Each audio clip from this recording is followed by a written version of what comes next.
Vote শেষ হতেই উত্তপ্ত ভাটপাড়ায়। ইতিমধ্যেই জানা যাচ্ছে তৃণমূল বিজেপি একেবারে সংঘর্ষের ঘটনা ভাটপাড়ায়।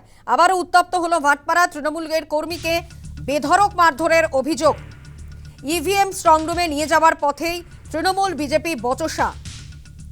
ভোট শেষে বুথের কাছে দাঁড়িয়েছিলেন তৃণমূল কর্মী, সেই সময় কয়েকজন বিজেপি কর্মীর সঙ্গে বচসা। তৃণমূল কর্মীকে মারধরের অভিযোগ বিজেপির বিরুদ্ধে। তৃণমূল প্রার্থী সোমনাথ শ্যাম কি অভিযোগ করেছেন শোনাবো। সঞ্জয় সিং, প্রমোদ সিং,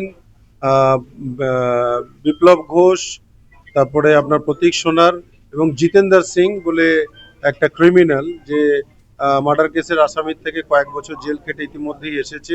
প্রতীক সোনার অ্যাবসকন্ডার, অনেক কেসে এখানেও থাকেন, আজকে সকালেই এসেছে। এবং এরা সবাই মিলে ওখানে যায় এবং যাওয়ার পরে তাপসের সঙ্গে, একটা তাপস বলে আমাদের দলীয় কর্মী, ওর সঙ্গে বতসা শুরু হয়। ও ভালোভাবেই বলে, কিন্তু বলতে বলতে ওকে বলে যে তোকে শেষ করে দেবো, মেরে দেবো। তো ও বলে যখন পারবে তখন মারবে, সেটাও ভিডিও ফুটেজে দেখা যাচ্ছে, যে যখন হবে তখন মেরে দেবে। তো বলতে বলতেই ওকে মারা আরম্ভ করে। ও পড়ে যায়, একজন বাঁচাতে যায়, তাকেও মারে, সে পড়ে যায়। তারপরে তাপস ওখান থেকে উঠে পালানোর সময় তাকে 2-3 রাউন্ড গুলি চালানো হয়। বিজেপি প্রার্থী রাজেশ কুমারের বিষয় কি জানিয়েছেন শোনাবো।